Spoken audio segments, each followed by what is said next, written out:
Well, it's upright, and it's in its stand. A tree like this is a bit of a beast to handle. This is over 13 feet tall. Many of you don't know that I spent an awfully long time managing garden centres way back in my early 20s, and I know quite a lot about the sale of Christmas trees. One of the most important things for you to do when you first bring your tree home, whether you've bought it from a garden centre, a DIY store, or a roadside seller, or like us, a Christmas tree farm, is to cut off the airlock. Depending on how long your tree has been cut, the most important thing is to get the bottom of the tree cut as if it was a cut flower.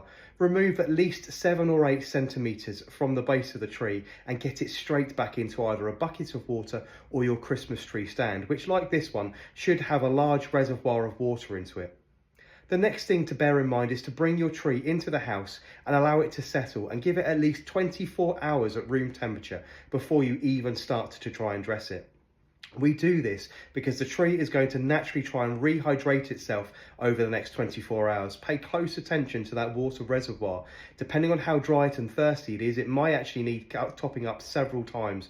A healthy tree of around 6 to 8 feet is going to drink at least 1.5 to 2 pints of water every single day. It's going to drink even more if it's been thirsty for a while. So once it's back into water, allow it to stand in your room for at least 24 hours.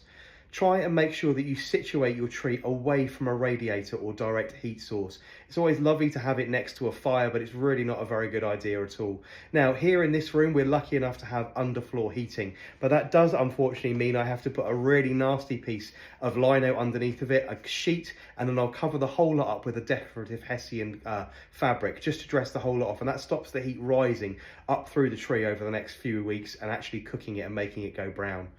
Then, as soon as you've left your tree into its stand and let it acclimatise into your room for about 24 hours, you can go ahead and dress it. The branches should have dropped into their natural position, allowing you to place your ornaments, your baubles, or whatever it is that you might be putting on your tree, and they should stay roughly in the locations that you put them.